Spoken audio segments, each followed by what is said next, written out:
Heavy clouds hung low over the house, a blunted, dark shape stark against the sky, like a blemish on the beautiful land it occupied. With a sigh, which was half exhaustion, Flynn nudged the flank of his bay. He rode up to the house and dismounted. Blackened stone glistened wet in the misty air, the mullioned windows, blank eyes, gazing inward to shadowy corridors and empty rooms. A grizzle-headed groom hurried from the stables. Flynn nodded. "Gaffney, isn't it?" "You be the young master, Lord Montsimon. I remember ye," Gaffney said, and led the horse away. Flynn crossed the south lawn to the shallow set of stone steps leading to a pair of solid, brass-studded doors. The family crest sat above it, gold and green, a knight's helmet, a stag, and a boar. From the top step he turned to view the meadows, stretching away to the east, where cliffs descended to the sea. Despite the lack of a breeze to carry the salty spray, he tasted it on his tongue. Memories came uninvited of his boyhood, climbing those cliffs above the thrashing waves in search of birds' eggs. He had quit this place and his father as soon as he was old enough to make his way in England. Flynn had believed he'd turned his back on his Irish roots, but found they ran deep to his very marrow.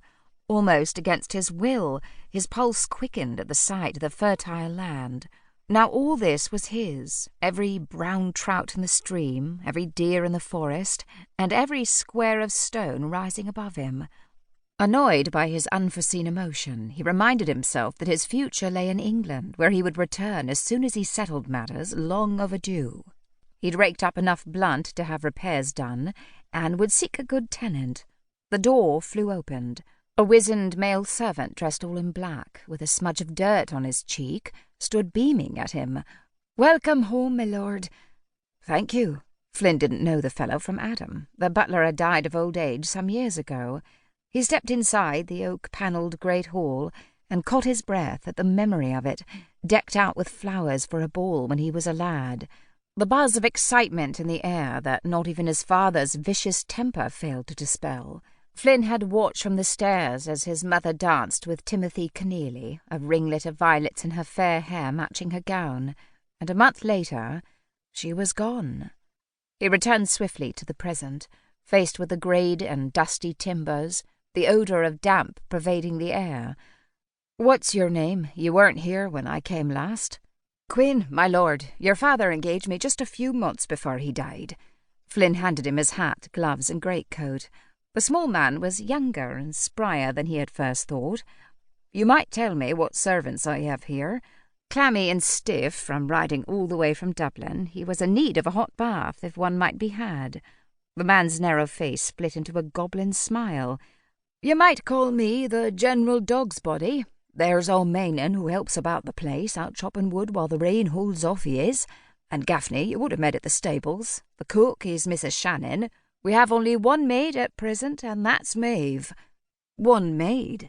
Flynn paused in the act of unbuttoning his expensive riding coat, lovingly stitched by a Bond Street tailor, while envisioning the state of the bedchamber he was to sleep in.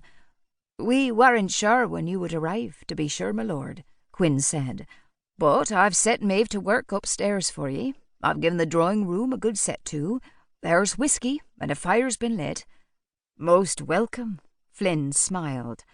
"I suspect you of having the Andaholic." Quinn nodded, his eyes serious. "I believe I have been gifted with the second sight, my lord." The oak staircase, with its grotesque mask carved in the banister, had given Flynn nightmares when he was small. Halfway up it, he paused.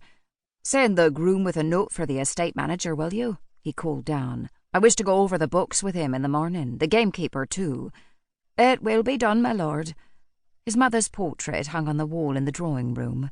Flynn wondered why his father had placed it here, when she might reproach him every day of his life. Perhaps to spite her, and ban her from her place amongst their ancestors in the great hall. The room was sadly depleted of furniture. The most valuable items had evidently been sold before his father died. He supposed the massive, heavily carved pieces that remained were unfashionable. Shabby damask covered the bank of windows, hiding a splendid vista of the sea. He crossed quickly and pulled them open, sending a cloud of dust mites to ride the air, only to find the view obscured by dirty panes and fading